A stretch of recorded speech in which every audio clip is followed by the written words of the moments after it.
Hey guys, welcome back to the channel. Sorry, ಬೆಳಿಗ್ಗೆ video ಬಿಡೋದಕ್ಕೆ ಆಗಲಿಲ್ಲ, ಯಾಕಂದರೆ ಸ್ವಲ್ಪ ಪರ್ಸನಲ್ ಪ್ರಾಬ್ಲಮ್ ಇತ್ತು, ಅದಕ್ಕೋಸ್ಕರ ಆಗಲಿಲ್ಲ. ಏನೇ ಆಗಲಿ, ಅಪ್ಡೇಟ್ಗಳು ಕೂಡ ಬಹಳಷ್ಟಿದೆ, ಅದನ್ನೆಲ್ಲದನ್ನು ಕೂಡ ನಾನು ನಾಳೆ ವಿಡಿಯೋದಲ್ಲಿ ಕವರ್ ಮಾಡ್ತೀನಿ. ಆ್ಯಂಡ್ ಇನ್ನೇನು ರಾಯಲ್ ರಂಬಲ್ ವೀಕ್ ಆಗಿರೋದ್ರಿಂದ ದಿನದಲ್ಲಿ ನೀವು 3 ವಿಡಿಯೋನು ಕೂಡ ಎಕ್ಸ್ಪೆಕ್ಟ್ ಮಾಡಿ ಈ ಒಂದು ಚಾನಲಲ್ಲಿ. ಸೊ ಸಿಕ್ಕಾಪಟ್ಟೆ ಅಪ್ಡೇಟ್ಗಳಿದೆ, ಅದನ್ನೆಲ್ಲದನ್ನು ಕೂಡ ತಿಳಿಸ್ಕೊಡ್ತೀನಿ. ಸದ್ಯಕ್ಕೆ ಇವತ್ತಿನ ಮಂಡ್ಯ ನೈಟ್ ಅಲ್ಲಿ ಏನೇನಾಯಿತು ಅಂತ ಸಂಪೂರ್ಣ ಮಾಹಿತಿನ ತಿಳಿಸ್ಕೊಡ್ತೀನಿ. ವಿಡಿಯೋ ತುಂಬ ಇಂಟ್ರೆಸ್ಟಿಂಗ್ ಆಗಿರುತ್ತೆ, ಬನ್ನಿ ವಿಡಿಯೋನ ಶುರು ಮಾಡೋಣ. ಶೋನ ಓಪನಿಂಗ್ ಅಲ್ಲಿ ನಮಗೆ ಫಿನಾಮಿನಲ್ ಒನ್ ಎಜೆ ಸ್ಟೈಲ್ಸ್ ಅವರ ಎಂಟ್ರಿ ನೋಡೋದಕ್ಕೆ ಸಿಗುತ್ತೆ. ಇಡೀ ಕ್ರೌಡ್ ಎಜೆ ಸ್ಟೈಲ್ ಗೋಸ್ಕರ ಚಿಯರ್ಸ್ ನ ಮಾಡ್ತಾ ಇರ್ತಾರೆ. ನಮ್ಮ ಎಜೆ ಸ್ಟೈಲ್ ಅವರು ರಿಂಗಿಗೆ ಬರ್ತಾರೆ ಅಂಡ್ ಎಲ್ಲರನ್ನು ಕೂಡ ಮಂಡ್ಯ ನೈಟ್ ಗೆ ವೆಲ್ಕಮ್ ಮಾಡಿ ಲಾಕರ್ ರೂಮ್ ಒಳಗಡೆ ಒಬ್ಬ ವ್ಯಕ್ತಿ ಇದ್ದಾನೆ ಅಂಡ್ ಆ ವ್ಯಕ್ತಿ ಹೇಳ್ಕೊಂಡು ತಿರುಗ್ತಾ ಇದ್ದಾನೆ, ರಾಯಲ್ ರಂಬಲ್ ಅಲ್ಲಿ ನನ್ನ ಕರಿಯರ್ ಎಂಡ್ ಆಗುತ್ತೆ ಅಂಡ್ ಪ್ರಾಬಬ್ಲಿ ಇದು ನನ್ನ ಕಡೆಯ ಮಂಡ್ಯ ನೈಟ್ ಅಂತ. ಆ ವ್ಯಕ್ತಿ ಬೇರೆ ಯಾರು ಅಲ್ಲ, ಗಂತರ್. ಬಟ್ ನಾನಂತೂ ಒಂದು ವಿಚಾರನ ಕನ್ಫರ್ಮ್ ಮಾಡ್ತೀನಿ, 2026 ನಿಜವಾಗ್ಲೂ ಕೂಡ ನನ್ನ ಲಾಸ್ಟ್ ಇಯರ್. ಬಟ್ ರಾಯಲ್ ರಂಬಲ್ಲೇ ನನ್ನ ಲಾಸ್ಟ್ ಶೋ ಆಗಿರೋದಿಲ್ಲ, ಅದಕ್ಕೂ ಮುಂಚೆನೂ ಕೂಡ ನಾನು ಬಂದೇ ಬರ್ತೀನಿ. ಯಾಕಂದ್ರೆ ನನಗೆ ಗೊತ್ತು ನಾನು ಗಂತರ್ ಅವ್ರನ್ನ ಬೀಟ್ ಮಾಡೇ ಮಾಡ್ತೀನಿ ಅಂತ. 2025ರಲ್ಲಿ ಜಾನ್ ಸಿನಾ ಅವರು ತೋರಿಸಿದ್ರು ಒಂದು ವರ್ಷನ ಯಾವ ರೀತಿ ರಿಟೈರ್ಮೆಂಟ್ಗೆ ಬಳಸ್ಕೋಬೇಕು ಅಂತ. ಅಂಡ್ ಅದೇ ರೀತಿ ನಾನು ಯಾಕೆ ತೋರಿಸಬಾರ್ದು, ನಾನು ಕೂಡ ಅದೇ ರೀತಿ ತೋರಿಸ್ತೀನಿ. ಅಂಡ್ ರಾಯಲ್ ರಂಬಲ್ ಮುಗಿದ ಮೇಲೂ ಕೂಡ ನಾನಿಲ್ಲಿ ಬರ್ತಾನೆ ಇರ್ತೀನಿ, ಯಾಕಂದ್ರೆ ನನಗೆ ಪೂರ್ತಿ ನಂಬಿಕೆ ಇದೆ. ಗಂತರ್ನ ನಾನು ಮುಂಚೆನೂ ಕೂಡ ಸೋಲ್ಸಿದ್ದೀನಿ ಅಂಡ್ ರಾಯಲ್ ರಂಬಲ್ ಅಲ್ಲೂ ಕೂಡ ಸೋಲಿಸ್ತೀನಿ. ಯಾಕಂದ್ರೆ ಆ ಒಂದು ಲಾಕರ್ ರೂಮ್ ಅಲ್ಲಿ ತುಂಬಾ ಜನ ರೆಸ್ಲರ್ಸ್ ಗಳಿದ್ದಾರೆ. ಆ ರೆಸ್ಲರ್ಸ್ ಗಳ ಜೊತೆ ನಾನು ಮ್ಯಾಚ್ ಅಲ್ಲಿ ಕಂಪೀಟ್ ಮಾಡಬೇಕು. ಯಾರ ಜೊತೆನೂ ಕೂಡ ಇನ್ನು ನನ್ನ ಡ್ರೀಮ್ ಮ್ಯಾಚ್ ಆಗೇ ಇಲ್ಲ. ಅಷ್ಟೇ ಅಲ್ಲ, ನಾನು ರಿಟೈರ್ಡ್ ಆಗೋದಕ್ಕಿಂತ ಮುಂಚೆ ಒಮ್ಮೆನಾದ್ರೂ ಡಬ್ಲ್ಯೂ ಚಾಂಪಿಯನ್ಶಿಪ್ ನ ಗೆಲ್ಬೇಕು. ಏನೇ ಆಗ್ಲಿ ಗಂತರ್, ನೀನು ತುಂಬಾನೇ ಗುಡ್ ರೆಸ್ಲರ್ ಆಗಿರಬಹುದು, ಬಟ್ ನೀನು ನಿಜವಾಗ್ಲೂ ಕೂಡ ಫೆನಾಮಿನಲ್ ಆಗಿರೋದಕ್ಕೆ ಸಾಧ್ಯ ಇಲ್ಲ ಅಂತ ನಮ್ಮ ಏಜ್ ಸ್ಟೈಲ್ ಅವರು ಗಂತರ್ ಅವರಿಗೆ ವಾರ್ನಿಂಗ್ ನ ಕೊಡ್ತಾ ಇರ್ತಾರೆ ಅಂಡ್ ಹೇಳ್ತಾರೆ, ರಾಯಲ್ ರಂಬಲ್ ಅಲ್ಲಿ ನಾನು ಗೆಲ್ತೀನಿ ಅಂಡ್ ರಾಯಲ್ ರಂಬಲ್ ಆದ್ಮೇಲೂ ಕೂಡ ನನ್ನ ಕರಿಯರ್ ಈ ವರ್ಷ ಡಬ್ಲ್ಯೂ ಕಂಪನಿಯಲ್ಲಿ ಕಂಟಿನ್ಯೂ ಆಗುತ್ತೆ ಅಂತ. ಸಡನ್ ಆಗಿ ನಮಗೆ ಸಿಎಂ ಪಂಕ್ ಅವರ ಎಂಟ್ರಿ ನೋಡೋದಕ್ಕೆ ಸಿಗುತ್ತೆ. ನಮ್ಮ ಸಿಎಂ ಪಂಕ್ ಅವರು ರಿಂಗಿಗೆ ಬರ್ತಾರೆ ಅಂಡ್ ಏಜ್ ಸ್ಟೈಲ್ ಅವರಿಗೆ ಹೇಳ್ತಾರೆ, ಏಜ್ ಸ್ಟೈಲ್, ನೀನು 22 ವರ್ಷದಿಂದನೂ ಕೂಡ ಗೊತ್ತು ಅಂಡ್ 22 ವರ್ಷದಿಂದನೂ ಕೂಡ ನಾನು ನೀನು ಫ್ರೆಂಡ್ಸ್ ಆಗಿ ಕೂಡ ಇದೀವಿ, ಎನಿಮೀಸ್ ಗಳಾಗಿ ಕೂಡ ಇದೀವಿ. ಬಟ್ ಈಗ ಈ ಒಂದು ಮಂಡ್ಯ ನೈಟ್ ಅಲ್ಲಿ ನಮ್ಮ ಹಾಗೆ ನಿಮ್ಮ ನಡುವೆ ಬರೀ ರೆಸ್ಪೆಕ್ಟ್ ಮಾತ್ರ ಇದೆ. ಬಟ್ ನನಗೆ ಒಂದಂತೂ ನಿಜವಾಗ್ಲೂ ಕೂಡ ಬೇಜಾರಾಗ್ತಾ ಇದೆ, ಅದೇನಪ್ಪ ಅಂದ್ರೆ ರಾಯಲ್ ರಂಬಲ್ ಅಲ್ಲಿ ನೀನ್ ನಿಜವಾಗ್ಲೂ ಕೂಡ ನಿನ್ನ ಕರಿಯರ್ ನ ಆನ್ ದ ಲೈನ್ ಇಡ್ತಾ ಇದೆಯಾ ಗಂತರ್ ಅವರ ವಿರುದ್ಧ ಅಂತ ನಮ್ಮ ಸಿಎಂ ಪಂಕ್ ಅವರು ಏಜ್ ಸ್ಟೈಲ್ ಅವ್ರನ್ನ ಕೇಳ್ತಾರೆ. ಅದಕ್ಕೆ ನಮ್ಮ ಏಜ್ ಸ್ಟೈಲ್ ಅವರು ಹೇಳ್ತಾರೆ, ನಿನಗೇನು ಅನ್ಸುತ್ತೆ, ನನ್ನ ಕೈಯಲ್ಲಿ ಗಂತರ್ನ ಬೀಟ್ ಮಾಡೋದಕ್ಕೆ ಆಗೋದಿಲ್ವಾ? ನಾನು ಈಗಾಗಲೇ ಗಂತರ್ನ ಮಂಡ್ಯ ನೈಟ್ ಅಲ್ಲಿ ಸೋಲಿಸಿದ್ದೀನಿ ಅಂಡ್ ಅದನ್ನ ನಾನು ರಾಯಲ್ ರಂಬಲ್ ಅಲ್ಲಿ ಮಾಡ್ತೀನಿ ಅಂತ ಹೇಳ್ತಾರೆ. ಅಂಡ್ ಆಗ ನಮ್ಮ ಸಿಎಂ ಪಂಕ್ ಅವರು, ನಾನು ಆ ರೀತಿ ಹೇಳಿಲ್ಲ, ನನಗೆ ಗೊತ್ತು ನೀನು ಗಂತರ್ ಅವ್ರನ್ನ ಮಂಡ್ಯ ನೈಟ್ ಅಲ್ಲಿ ಸೋಲಿಸ್ತೆ ಅಂತ. ಬಟ್ ಕಡೆದಾಗಿ ರೆಫ್ರಿ ಯಾರ ಕೈನ ಮೇಲ್ಗಡೆ ಎತ್ತಿದ್ದು, ಅದು ಗಂತರ್ ಅವರ ಕೈನೇ ಮೇಲ್ಗಡೆ ಎತ್ತಿದ್ದು. ನನಗೆ ಅದೇ ಭಯ ಇರೋದು. ನಿಜವಾಗ್ಲೂ ನಾನು ಸಾಟರ್ಡೆ ನೈಟ್ ಮೇನ್ ಇವೆಂಟ್ ಅಲ್ಲೂ ಕೂಡ ನಿನ್ನ ಮ್ಯಾಚ್ ನ ನೋಡಿದೆ ಅಂಡ್ ನಿನ್ನ ಹಾಗೆ ನನ್ನಂತಹ ವ್ಯಕ್ತಿಗಳು ಇಷ್ಟು ಬೇಗ ರಿಟೈರ್ಡ್ ಆಗೋದಕ್ಕೆ ಬೇಜಾರಾಗುತ್ತೆ. ಯಾಕಂದ್ರೆ ನನಗೂ ಕೂಡ ಗೊತ್ತು, ಹಾಗೆ ನಿನಗೂ ಕೂಡ ಗೊತ್ತು, ನಾವಿಬ್ರು ಇನ್ನು ಕೂಡ ಈ ಒಂದು ಡಬ್ಲ್ಯೂ ಶೋ ಅಲ್ಲಿ ಕಂಪೀಟ್ ಮಾಡಬಹುದು. ಯಾಕಂದ್ರೆ ನಮ್ಮಿಬ್ರಲ್ಲೂ ಕೂಡ ಇನ್ನು ಗ್ಯಾಸ್ ಬಾಕಿ ಉಳಿದಿದೆ. ಏನೇ ಆಗಲಿ, ರಾಯಲ್ ರಂಬಲ್ ಅಲ್ಲಿ ಏನಾದ್ರೂ ನೀನು ರಿಟೈರ್ಡ್ ಆದ್ರೆ ನನ್ನ ಹಾಗೆ ನಿನ್ನ ನಡುವೆ ಮತ್ತೆ ಮ್ಯಾಚೇ ಆಗೋದಿಲ್ವಲ್ಲ, ಅದು ನನಗೆ ಬೇಜಾರು ಅಂತ ನಮ್ಮ ಸಿಎಂ ಪಂಕ್ ಅವರು ಏಜ್ ಸ್ಟೈಲ್ ಅವರಿಗೆ ಹೇಳ್ತಾರೆ. ಅಂಡ್ ಆಗ ನಮ್ಮ ಏಜ್ ಸ್ಟೈಲ್ ಅವರು, ಹೌದಾ, ಹಾಗಾದ್ರೆ ಬೇಜಾರು ಯಾಕೆ ಮಾಡ್ಕೋತೀಯ ಸಿಎಂ ಪಂಕ್, ನಿನಗೆ ಗೊತ್ತು ನಾನು ಗಂತರ್ ಅವ್ರನ್ನ ಸೋಲಿಸ್ತೀನಿ ಅಂತ ಅಂಡ್ ನಿನಗೆ ಗೊತ್ತು ನಾನು ನಿನ್ನನ್ನು ಕೂಡ ಸೋಲಿಸ್ಬೋದು ಅಂತ. ಈಗ ನನ್ನ ಬಳಿ ಒಂದು ಸಜೆಷನ್ ಇದೆ, ನಾನು ಇವತ್ತು ನಿನ್ನನ್ನು ಸೋಲಿಸ್ತೀನಿ, ನಿನ್ನನ್ನು ಸೋಲಿಸಾದ್ಮೇಲೆ ನಾನು ರಾಯಲ್ ರಂಬಲ್ ಅಲ್ಲಿ ಗಂತರ್ ಅವ್ರನ್ನ ಸೋಲಿಸ್ತೀನಿ, ಅದಾದ್ಮೇಲೆ ನಾನು ನಿನ್ನ ಆ ಒಂದು ಚಾಂಪಿಯನ್ಶಿಪ್ಗೆ ನಂಬರ್ 1 ಕಂಟೆಂಡರ್ ಆಗ್ತೀನಿ. ಸೊ ನನ್ನ ಸಜೆಷನ್ ಹೇಗಿದೆ ಅಂತ ನಮ್ಮ ಸಿಎಂ ಪಂಕ್ ಅವರಿಗೆ ಏಜ್ ಸ್ಟೈಲ್ ಅವರು ಹೇಳ್ತಾರೆ. ಅಂಡ್ ಅದಕ್ಕೆ ನಮ್ಮ ಸಿಎಂ ಪಂಕ್ ಅವರು ಹೇಳ್ತಾರೆ, ಓಕೆ, ನಿನ್ನ ಸಜೆಷನ್ ಏನೋ ಚೆನ್ನಾಗಿದೆ, ಬಟ್ ಇವತ್ತು ನನ್ನ ಹಾಗೆ ನಿನ್ನ ನಡುವೆ ನಾನ್ ಟೈಟಲ್ ಮ್ಯಾಚಿಗೆ ಈ ಜನಗಳು ಅಷ್ಟೊಂದೇನು ಖುಷಿ ಪಡೋದಿಲ್ಲ ಅಂತ ಅನ್ಕೋತೀನಿ. ಅದಕ್ಕೋಸ್ಕರ ನಾನು ನಿನಗೆ ನನ್ನ ಚಾಂಪಿಯನ್ಶಿಪ್ಗೆ ಒಂದು ಅವಕಾಶನ ಕೊಡ್ತಾ ಇದ್ದೀನಿ. ಸೊ ಯಾಕೆ ನಾನು ಹಾಗೆ ನೀನು ಇವತ್ತು ಮೈನ್ ಇವೆಂಟ್ ಅಲ್ಲಿ ವರ್ಲ್ಡ್ ಹೆವಿವೇಟ್ ಚಾಂಪಿಯನ್ಶಿಪ್ಗೆ ಮ್ಯಾಚ್ ಅಲ್ಲಿ ರೆಸ್ಸಲ್ ಮಾಡಬಾರ್ದು ಅಂತ ನಮ್ಮ ಸಿಎಂ ಪಂಕ್ ಅವರು ಏಜ್ ಸ್ಟೈಲ್ ಅವರಿಗೆ ಹೇಳ್ತಾರೆ. ಅಂಡ್ ಅದಕ್ಕೆ ನಮ್ಮ ಏಜ್ ಸ್ಟೈಲ್ ಅವರು ಕೂಡ ಒಪ್ಕೋತಾರೆ. ಅಂಡ್ ಶೋನ ಮೈನ್ ಇವೆಂಟ್ಗೆ ಡಬ್ಲ್ಯೂ ಅವರು ವರ್ಲ್ಡ್ ಹೆವಿವೇಟ್ ಚಾಂಪಿಯನ್ಶಿಪ್ಗೆ ಏಜ್ ಸ್ಟೈಲ್ ಹಾಗೆ ಸಿಎಂ ಪಂಕ್ ಅವರ ಮ್ಯಾಚ್ ನು ಕೂಡ ಕನ್ಫರ್ಮ್ ಮಾಡ್ತಾರೆ. ಓವರ್ ಆಲ್ ಓಪನಿಂಗ್ ಸೆಗ್ಮೆಂಟ್ ಅದ್ಭುತವಾಗಿತ್ತು ಅಂಡ್ ನಮ್ಮ ಎಜೆ ಸ್ಟೈಲ್ ಅವರಿಗೆ ಫುಲ್ ಕಾನ್ಫಿಡೆಂಟ್ ಇದೆ, ನಾನು ರಾಯಲ್ ರಂಬಲ್ ಅಲ್ಲಿ ಗಂತರ್ ಅವ್ರನ್ನ ಸೋಲಿಸ್ತೀನಿ ಅಂತ. ಲಿಟ್ರಲಿ ಎಜೆ ಸ್ಟೈಲ್ ಅವರು ರಾಯಲ್ ರಂಬಲ್ ಅಲ್ಲಿ ತನ್ನ ಕರಿಯರ್ ನ ಆಂದಲೆ ನೀಡೋದಕ್ಕೆ ಹೋಗ್ತಾ ಇದ್ದಾರೆ. ಬಟ್ ಅವರು ಕಂಟಿನ್ಯೂಸ್ ಆಗಿ ಸಾಟರ್ಡೆ ನೈಟ್ ಮೇನ್ ಇವೆಂಟ್ ಅಲ್ಲೂ ಕೂಡ ಮ್ಯಾಚ್ ಅಲ್ಲಿ ಕಂಪೀಟ್ ಮಾಡಿದ್ದಾರೆ. ಅದೇ ರೀತಿ ಇವತ್ತು ಮಂಡೇ ನೈಟ್ ರಲ್ಲೂ ಕೂಡ ಮ್ಯಾಚ್ ಅಲ್ಲಿ ಕಂಪೀಟ್ ಮಾಡಿದ್ದಾರೆ. ಅಂಡ್ 100% ಇರ್ತಾರ ನಮ್ಮ ಎಜೆ ಸ್ಟೈಲ್ ಅವರು ರಾಯಲ್ ರಂಬಲ್ ಅಷ್ಟೊತ್ತಿಗೆ ಅನ್ನೋದೇ ಒಂದು ಚಿಕ್ಕ ಡೌಟು. ಕಾದ್ ನೋಡೋಣ ಗೈಸ್, ರಾಯಲ್ ರಂಬಲ್ ಅಲ್ಲಿ ಏನಾಗುತ್ತೆ ನಮ್ಮ ಎಜೆ ಸ್ಟೈಲ್ ಅವರ ಫ್ಯೂಚರ್ ಅಂತ. ಇದಾದ್ಮೇಲೆ ನಮಗೆ 6 ವಿಮೆನ್ ಟ್ಯಾಗ್ ಟೀಮ್ ಮ್ಯಾಚ್ ನೋಡೋದಕ್ಕೆ ಸಿಗುತ್ತೆ. ಲಿವ್ ಮಾರ್ಗನ್, ರಾಕ್ಸಿನ್ ಪ್ರೀಸ್ ಹಾಗೆ ರಾಕಾಯಲ್ ವರ್ಸಸ್ ಸ್ಟೆಫನಿ ವೆಕಾರ್, ರಿಯಾ ರಿಪ್ಲಿ ಹಾಗೆ ಇಯೋ ಸ್ಕೈ ಅವರ ನಡುವೆ. ಇನ್ನ ಈ ಒಂದು ಮ್ಯಾಚ್ ಕಡೆ ಬರೋದಾದ್ರೆ ಮ್ಯಾಚ್ ಡೀಸೆಂಟ್ ಆಗಿತ್ತು ಅಂತಾನೆ ಹೇಳ್ಬೇಕು. ಅಂಡ್ ಈ ಒಂದು ಮ್ಯಾಚ್ ಅಲ್ಲಿ ನಮ್ಮ ರಿಯಾ ರಿಪ್ಲಿ, ಇಯೋ ಸ್ಕೈ ಹಾಗೆ ಸ್ಟೆಫನಿ ವೆಕಾರ್ ಅವರು ವಿನ್ ಆಗಿದ್ದಾರೆ. ಅಷ್ಟೇ ಅಲ್ಲ, ಒಂದ್ ಟೈಮ್ ಅಲ್ಲಿ ನಮ್ಮ ಲಿವ್ ಮಾರ್ಗನ್ ಅವರು ರಾಕಾಯಲ್ ಅವರಿಗೆ ಕ್ರೀಪಿ ಲುಕ್ ನು ಕೂಡ ಕೊಡ್ತಾ ಇರ್ತಾರೆ. ಸೊ ಡಬ್ಲ್ಯೂ ಅವರು ಏನಾದ್ರೂ ಬ್ರೇಕಪ್ ನ ಟೀಸ್ ಮಾಡ್ತಾ ಇದಾರ, ಕಾದ್ ನೋಡ್ಬೇಕು. ಇದಾದ್ಮೇಲೆ ನಮಗೆ ಬ್ಯಾಕ್ ಸ್ಟೇಜ್ ಅಲ್ಲಿ ಸಿಎಂ ಪಂಕ್ ಹಾಗೆ ಫಿನ್ ಬ್ಯಾಲರ್ ಅವರು ನೋಡೋದಕ್ಕೆ ಸಿಗ್ತಾರೆ. ನಮ್ಮ ಫಿನ್ ಬ್ಯಾಲರ್ ಅವರು ಸಿಎಂ ಪಂಕ್ ಅವರಿಗೆ ಥ್ಯಾಂಕ್ಸ್ ನ ತಿಳಿಸ್ತಾ ಇರ್ತಾರೆ. ನೀನು ನಿಜವಾಗ್ಲೂ ಕೂಡ ನನ್ನ ಕರಿಯರ್ ಅಲ್ಲಿ ಒಂದು ಹೈಲೈಟ್ ನ ಕೊಟ್ಟೆ ಅಂಡ್ ನೀನು ನನಗೆ ರೆಸ್ಪೆಕ್ಟ್ ನ ಕೊಟ್ಟೆ ಅಂತ. ಅಂಡ್ ಅದಕ್ಕೆ ನಮ್ಮ ಫಿನ್ ಬ್ಯಾಲರ್ ಅವರಿಗೆ ಸಿಎಂ ಪಂಕ್ ಅವರು ಕೂಡ ಕೆಲವೊಂದಷ್ಟು ಅಡ್ವೈಸಸ್ ಗಳನ್ನ ಕೊಡ್ತಾರೆ. ನಿಜವಾಗ್ಲೂ ನೀನು one of the best and ನೀನು ಜಡ್ಜ್ಮೆಂಟ್ ಡೇ ನ ಲೀವ್ ಮಾಡೋದ್ರ ಬಗ್ಗೆ ಥಿಂಕ್ ಮಾಡಬೇಕು. ಯಾಕಂದ್ರೆ ನೀನು ನಿನ್ನ ಪೊಟೆನ್ಶಿಯಲ್ ನ ಆಚೆ ತೆಗಿಬೇಕು ಅಂದ್ರೆ ಜಡ್ಜ್ಮೆಂಟ್ ಡೇ ಇಂದ ಹೊರಗಡೆ ಬರಬೇಕು. ಡರ್ಟಿ ಡೊಮಿನಿಕ್ ಮಿಸ್ಟೀರಿಯೋ ಅವ್ರ ಜೊತೆ ಎಲ್ಲ ಸೇರ್ಕೊಂಡು ನಿಜವಾಗ್ಲೂ ನೀನು ಏನು ಮಾಡೋದಕ್ಕೆ ಆಗೋದಿಲ್ಲ. ನಿನಗೇನಾದ್ರೂ ಮತ್ತೊಮ್ಮೆ ನನ್ನ ಚಾಂಪಿಯನ್ಶಿಪ್ ಗೆ ಅವಕಾಶ ಬೇಕು ಅಂದ್ರೆ ನೀನು ರಾಯಲ್ ರಂಬಲ್ ನ ಗೆದ್ದು ಬರಬಹುದು ಅಂತ ನಮ್ಮ ಸಿಎಂ ಪಂಕ್ ಅವರು ಫಿನ್ ಬ್ಯಾಲರ್ ಅವರಿಗೆ ಅಡ್ವೈಸ್ ನ ಕೊಡ್ತಾರೆ. ಅಂಡ್ ಇದಾದ್ಮೇಲೆ ಬ್ಯಾಕ್ ಸ್ಟೇಜ್ ಅಲ್ಲಿ ನಮ್ಮ ಆಡಮ್ ಪಿಯರ್ಸ್ ಅವರ ಬಳಿ ಹೋಗಿ ನಮ್ಮ ಫಿನ್ ಬ್ಯಾಲರ್ ಅವರು ಕೇಳ್ತಾರೆ ಕೂಡ, ನಾನು ಈ ಬಾರಿಯ 30 ಮೆನ್ ರಾಯಲ್ ರಂಬಲ್ ಮ್ಯಾಚ್ ಅಲ್ಲಿ ಎಂಟ್ರಿನ ಕೊಡಬೇಕು ಅಂತ. ಅಂಡ್ ಅದಕ್ಕೆ ನಮ್ಮ ಆಡಮ್ ಪಿಯರ್ಸ್ ಅವರು, ಇಲ್ಲ, ಈ ಬಾರಿಯ 30 ಮೆನ್ ರಾಯಲ್ ರಂಬಲ್ ಮ್ಯಾಚಿನ ಎಲ್ಲಾ ಸ್ಪಾಟ್ ಗಳು ಕೂಡ ಫಿಲ್ ಆಗಿದೆ, ನಿನಗೋಸ್ಕರ ಒಂದು ಕೂಡ ಜಾಗ ಇಲ್ಲ ಅಂತ ಆಡಮ್ ಪಿಯರ್ಸ್ ಅವರು ಡೈರೆಕ್ಟ್ ಆಗಿ ಫಿನ್ ಬ್ಯಾಲರ್ ಅವರಿಗೆ ಹೇಳ್ತಾರೆ.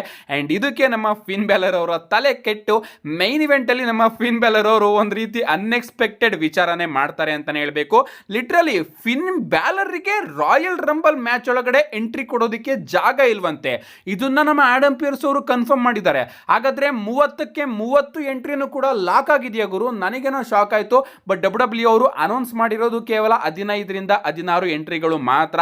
ಇನ್ನು 15 ಸ್ಪಾಟ್ಗಳು ಬಾಕಿ ಇದೆ. ಆದ್ರೂ ಕೂಡ ನಮ್ಮ ಆಡಮ್ ಪಿಯರ್ಸ್ ಅವರು ಫಿನ್ ಬ್ಯಾಲರ್ ರಾಯಲ್ ರಂಬಲ್ ನ ಎಲ್ಲಾ ಎಂಟ್ರಿಗಳು ಕೂಡ ಫಿಲ್ ಆಗಿದೆ ಅಂತ ಹೇಳಿದ್ದಾರೆ.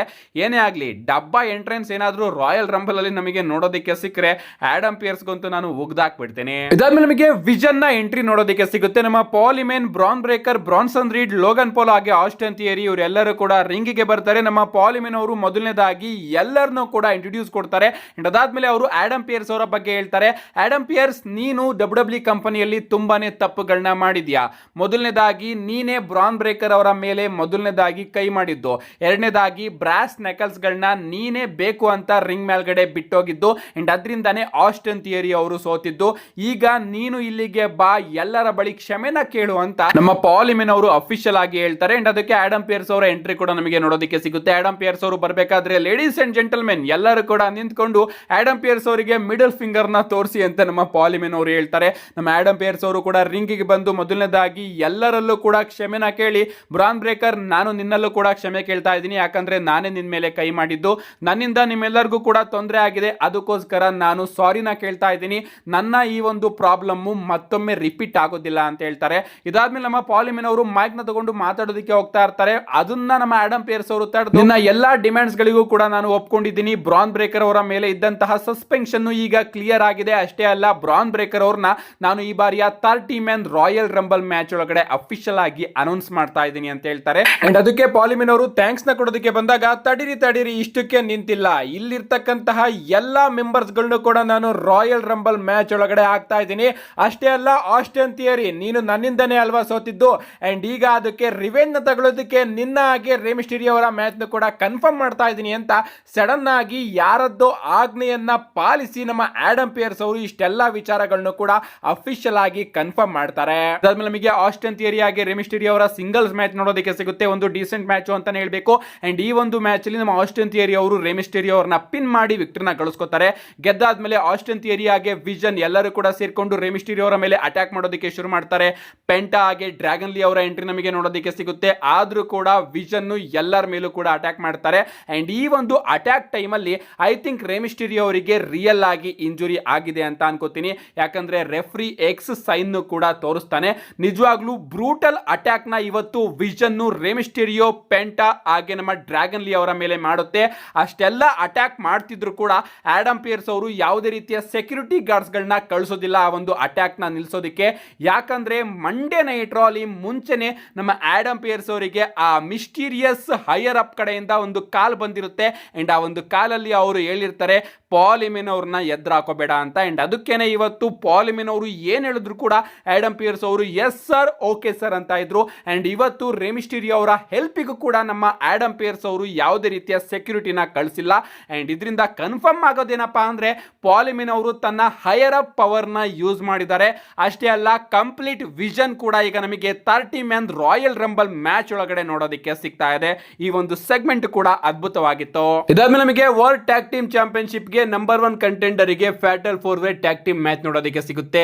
American Made versus Los Americanos versus Alpha Academy versus New Day ಅವರ ನಡುವೆ. ಅಂಡ್ ರಿಂಗ್ ಸೈಡ್ ಅಲ್ಲಿ ನಮ್ಮ ಗ್ರೇಸನ್ ವಾಲರ್ ಅವರು ಕೂಡ ಇರ್ತಾರೆ. ಅಂಡ್ ಇದು ಕೂಡ ಚೆನ್ನಾಗಿತ್ತು ಅಂತಾನೆ ಹೇಳ್ಬೇಕು.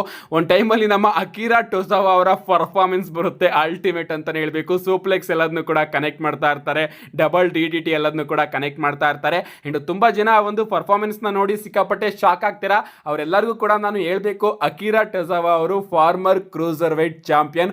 ಅವ್ರಿಗೂ ಕೂಡ ರೆಸ್ಲಿಂಗು ಸಿಕ್ಕಾಪಟ್ಟೆ ಚೆನ್ನಾಗಿ ಗೊತ್ತು.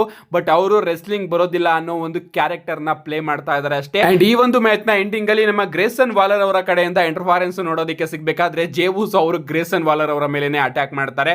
ಅಂಡ್ ಈ ಕಡೆ ನಮ್ಮ ಆಲ್ಫಾ ಅಕಾಡೆಮಿ ಅವರು ಈ ಒಂದು ಮ್ಯಾಚ್ ಪಿನ್ ಮಾಡೋದ್ರ ಮುಖಾಂತರ ವಿಕ್ಟರಿನ ಗಳಿಸ್ಕೊಂಡಿದ್ದಾರೆ. ಅಂಡ್ ಅವರು ಈಗ ಜೇ ಉಸೋ ಹಾಗೆ ಜಿಮ್ಮಿ ಉಸೋ ಅವರ ವರ್ಲ್ಡ್ ಟ್ಯಾಗ್ ಟೀಮ್ ಚಾಂಪಿಯನ್ಶಿಪ್ ಗೆ ನಂಬರ್ 1 ಕಂಟೆಂಡರ್ಸ್ ಆಗಿದ್ದಾರೆ. ಇದಾದ್ಮೇಲೆ ಬ್ಯಾಕ್ ಸ್ಟೇಜ್ ಅಲ್ಲಿ ನಮ್ಮ ಪಾಲ್ ಎಮಿನ್ ಅವರು ಫೋನ್ ಅಲ್ಲಿ ಮಾತಾಡ್ತಾ ಇರ್ತಾರೆ. ಅಂಡ್ ಅಲ್ಲಿಗೆ ವಿಷನ್ ನ ಎಂಟ್ರಿ ನೋಡೋದಕ್ಕೆ ಸಿಗುತ್ತೆ. ನಮ್ಮ ಲೋಗನ್ ಪೋಲ್ ಅವರು ಪಾಲ್ ಎಮಿನ್ ಅವರಿಗೆ ಹೇಳ್ತಾರೆ, ಈಗ ಎಲ್ಲವೂ ಕೂಡ ನಮ್ಮ ಕೈಯಲ್ಲೇ ಇದೆ ಅಂಡ್ ನಾವು ಮಷಿನ್ಸ್ ಗಳಿಗೆಲ್ಲ ಮಷಿನ್ಸ್ ಆಗಿದ್ದೀವಿ. ಅಂಡ್ ರಾಯಲ್ ರಂಬಲ್ ಅಲ್ಲಿ ಈಗ ನಮ್ಮ ಬಳಿ ಒಂದು ದೊಡ್ಡ ಅಡ್ವಾಂಟೇಜ್ ಇದೆ. ಅದೇನಪ್ಪಾ ಅಂದ್ರೆ ನಾವೆಲ್ಲರೂ ಕೂಡ ರಾಯಲ್ ರಂಬಲ್ ಮ್ಯಾಚ್ ಒಳಗಡೆ ಎಂಟ್ರಿನ ಕೊಡ್ತಾ ಇದೀವಿ. ಅಂಡ್ ನಾವು ಒಂದು ವಿಚಾರನ ಶೋರ್ ಮಾಡಬೇಕು, ಅದೇನಪ್ಪಾ ಅಂದ್ರೆ ನಮ್ಮಲ್ಲಿ ಒಬ್ರು ಮಾತ್ರ ಈ ಬಾರಿಯ ರಾಯಲ್ ರಂಬಲ್ ನ ಗೆಲ್ಬೇಕು ಅಂತ.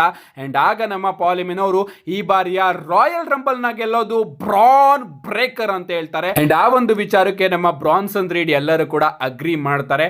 ನಾನ್ ನೋಡ್ಬೇಕಾಗಿರೋದೇನಪ್ಪಾ ಅಂದ್ರೆ ಇಲ್ಲೇನಾದ್ರೂ ನಮ್ಮ ಆಸ್ಟಿನ್ ಥಿಯರಿ ಅವರು ಕಿತಾಪತಿ ಮಾಡ್ತಾರಾ ಅಥವಾ ನಮ್ಮ ರೋಮನ್ ರೈನ್ಸ್ ಅವರು ಕಂಪ್ಲೀಟ್ ವಿಷನ್ ನ ಎಲಿಮಿನೇಟ್ ಮಾಡ್ತಾರಾ ಅಂತ. ಯಾಕಂದ್ರೆ ರೋಮನ್ ರೈನ್ಸ್ ಹಾಗೆ ವಿಷನ್ ಸ್ಟೋರಿ ಲೈನ್ ಇನ್ನೂ ಕೂಡ ನಡೀತಾ ಇದೆ.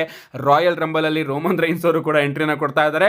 ಏನೇ ಆಗ್ಲಿ ಇವರೆಲ್ಲರೂ ಕೂಡ ಡಾಮಿನೇಟ್ ಮಾಡಬೇಕಾದ್ರೆ ರೋಮನ್ ರೈನ್ಸ್ ಅವರ ಎಂಟ್ರಿ ನಮಗೆ ರಾಯಲ್ ರಂಬಲ್ ಅಲ್ಲಿ ನೋಡೋದಕ್ಕೆ ಸಿಗಬಹುದು. ಅಂಡ್ ಬ್ರಾಕ್ ಲೆಸ್ನರ್ ಜೊತೆ ವಿಷನ್ ಏನೇ ಆಗ್ಲಿ ಗೈಸ್, ಈ ಬಾರಿಯ ರಾಯಲ್ ರಂಬಲ್ ಕೂಡ ಸಿಕ್ಕಾಪಟ್ಟೆ ಹೈಪ್ ಆಗ್ತಾ ಇದೆ. ಸ್ವಲ್ಪ ಇಮ್ಯಾಜಿನೇಷನ್ ಮಾಡ್ಕೊಳ್ಳಿ, ವಿಷನ್ ಎಲ್ಲರನ್ನು ಕೂಡ ಡಾಮಿನೇಟ್ ಮಾಡ್ತಾ ಇರುತ್ತೆ. ಅಂಡ್ ಆಗ ಬ್ರಾಕ್ ಲೆಸ್ನರ್ ಅವರು ಏನಾದ್ರೂ ಎಂಟ್ರಿ ಕೊಟ್ರೆ ಅವರು ಕೂಡ ವಿಷನ್ ಜೊತೆ ಸೇರ್ಕೊಂಡು ಎಲ್ಲರನ್ನು ಕೂಡ ಡಾಮಿನೇಟ್ ಮಾಡ್ತಾರೋ ಅಥವಾ ವಿಷನ್ನೇ ಅವರು ಎಲಿಮಿನೇಟ್ ಮಾಡ್ತಾರೋ ಅಥವಾ ರೋಮನ್ ರೈನ್ಸ್ ಅವ್ರು ಏನಾದ್ರು ಎಂಟ್ರಿ ಕೊಟ್ರೆ ಈ ಕಡೆ ವಿಷನ್ ಗತಿ ಏನಾಗುತ್ತೆ, ಅದೆಲ್ಲ ಸಿನಾರಿಯೋನ ನೆನ್ಸ್ಕೊಂಡ್ರೇನೆ ಗೂಸ್ ಬಂಪ್ ಬರ್ತಾ ಇದೆ. ಅದಾದ್ಮೇಲೆ ನಮಗೆ ಶೋನ ಮೈನ್ ಇವೆಂಟ್ ನೋಡೋದಕ್ಕೆ ಸಿಗುತ್ತೆ. ಫಿನಾಮಿನಲ್ 1 ಏಜ್ ಸ್ಟೈಲ್ ಹಾಗೆ ಸಿಎಂ ಪಂಕ್ ಅವರ ನಡುವೆ ವರ್ಲ್ಡ್ ಹೆವಿವೇಟ್ ಚಾಂಪಿಯನ್ಶಿಪ್ ಗೆ ಸಿಂಗಲ್ಸ್ ಮ್ಯಾಚ್ ಕಡೆ ಬರೋದಾದ್ರೆ ಮ್ಯಾಚ್ ನೆಕ್ಸ್ಟ್ ಲೆವೆಲ್ ಇತ್ತು ಅಂತಾನೆ ಹೇಳ್ಬೇಕು. ಅಂಡ್ ಎಂಡಿಂಗ್ ಅಲ್ಲಿ ಈ ಒಂದು ಮ್ಯಾಚ್ ಅಲ್ಲಿ ನಮ್ಮ ಸಿಎಂ ಪಂಕ್ ಅವರು ಏಜ್ ಸ್ಟೈಲ್ ಅವರಿಗೆ ರಿಂಗ್ ಕಾರ್ನರ್ ಹತ್ರ GTS ನ ಹಾಕೋದಕ್ಕೆ ಟ್ರೈ ಮಾಡ್ತಾ ಇರ್ತಾರೆ. ಸಡನ್ ಆಗಿ ನಮ್ಮ ಫಿನ್ ಬ್ಯಾಲರ್ ಅವರು ಬಂದು ಒಂದು ಡ್ರಾಪ್ ಕಿಕ್ ನ ಕನೆಕ್ಟ್ ಮಾಡ್ತಾರೆ. ಅಂಡ್ ಈ ಒಂದು ಮ್ಯಾಚ್ ಡಿಸ್ಕ್ವಾಲಿಫಿಕೇಶನ್ ಇಂದ ಎಂಡ್ ಆಗುತ್ತೆ. ಇದಾದ್ಮೇಲೆ ನಮ್ಮ ಫಿನ್ ಬ್ಯಾಲರ್ ಅವರು ಸಿಎಂ ಪಂಕ್ ಅವರ ಮೇಲೆ ಬ್ರೂಟಲ್ ಅಟ್ಯಾಕ್ ನ ಕಂಟಿನ್ಯೂ ಮಾಡ್ತಾರೆ. ಅಂಡ್ ಮಲ್ಟಿಪಲ್ ಕೂಡಿ ಗ್ರಾಸ್ ಗಳನ್ನು ಕೂಡ ಕನೆಕ್ಟ್ ಮಾಡ್ತಾರೆ. ಯಾಕಪ್ಪ ಅಂದ್ರೆ ನಮ್ಮ ಫಿನ್ ಬ್ಯಾಲರ್ ಅವರಿಗೆ ಸದ್ಯಕ್ಕೆ ವರ್ಲ್ಡ್ ಚಾಂಪಿಯನ್ಶಿಪ್ ಗೆ ಅವಕಾಶ ಬೇಕಾಗಿತ್ತು. ಅದಕ್ಕೋಸ್ಕರ ಅವರು ರಾಯಲ್ ರಂಬಲ್ ಒಳಗಡೆ ತನ್ನ ಎಂಟ್ರಿನ ಕೊಡೋದಕ್ಕೆ ಹೋಗ್ತಾರೆ. ಬಟ್ ನಮ್ಮ ಆಡಮ್ ಪಿಯರ್ಸ್ ಅವರು ಇಲ್ಲ, ರಾಯಲ್ ರಂಬಲ್ ಮ್ಯಾಚ್ ಒಳಗಡೆ 30 ಸ್ಪಾಟ್ಗಳು ಕೂಡ 100% ಕನ್ಫರ್ಮ್ ಆಗಿದೆ, ಈಗ ನಿನಗೆ ಯಾವುದೇ ರೀತಿಯ ಎಂಟ್ರಿ ಖಾಲಿ ಇಲ್ಲ ಅಂತ ಹೇಳ್ತಾರೆ. ಅಂಡ್ ಅದಕ್ಕೋಸ್ಕರ ನಮ್ಮ ಸಿಎಂ ಪಂಕ್ ಅವರ ಮೇಲೆ ಬಂದು ನಮ್ಮ ಫಿನ್ ಬ್ಯಾಲರ್ ಅವರು ಈ ರೀತಿ ಅಟ್ಯಾಕ್ ಮಾಡಿದ್ದಾರೆ. ಏನೇ ಆಗ್ಲಿ ಖುಷಿ ವಿಚಾರ ಏನಪ್ಪಾ ಅಂದ್ರೆ ನಮ್ಮ ಫಿನ್ ಬ್ಯಾಲರ್ ಅವರು ಇನ್ನೂ ಕೂಡ ಟೈಟಲ್ ಪಿಕ್ಚರ್ ಅಲ್ಲೇ ಇದ್ದಾರೆ. ಅಂಡ್ ಅದು ನನಗೆ ಸಿಕ್ಕಾಪಟ್ಟೆ ಖುಷಿ ಆಯ್ತು. ಅಂಡ್ ಹಿಂಗೆ ಇವತ್ತಿನ ಮಂಡೇ ನೈಟ್ ರಾ ಎಂಡಿಂಗ್ ನಮಗೆ ನೋಡೋದಕ್ಕೆ ಸಿಗುತ್ತೆ. ಓವರ್ ಒಂದು ಅದ್ಭುತವಾದ ಶೋನ WWE ಅವರು ಪುಲ್ ಮಾಡಿದ್ದಾರೆ ಅಂತಾನೆ ಹೇಳ್ಬೇಕು. ಅಂಡ್ ಅದಕ್ಕೋಸ್ಕರ ಇವತ್ತಿನ ಮಂಡೇ ನೈಟ್ ರಾಗೆ ನಾನು 4 ಸ್ಟಾರ್ ನ ಕೊಡ್ತಾ ಇದ್ದೀನಿ. ನಿಮ್ಗೆ ಅನಿಸ್ತು ಇವತ್ತಿನ ಮಂಡೇ ನೈಟ್ ರಾ? ನಿಮ್ಮ ಅನಿಸಿಕೆನ ಕಮೆಂಟ್ ಮಾಡಿ. ಬಹಳಷ್ಟು ಅಪ್ಡೇಟ್ ಗಳಿದೆ ಗಾಯ್ಸ್, ಅದನ್ನೆಲ್ಲದನ್ನು ಕೂಡ ತಗೊಂಡು ನಾಳೆ ವಿಡಿಯೋದಲ್ಲಿ ಸಿಗ್ತೀನಿ. ಆದ್ರೆ ಇವತ್ತು ನೈಟ್ ಕೂಡ ವಿಡಿಯೋ ಬರ್ಬಹುದು. See you guys in my next video.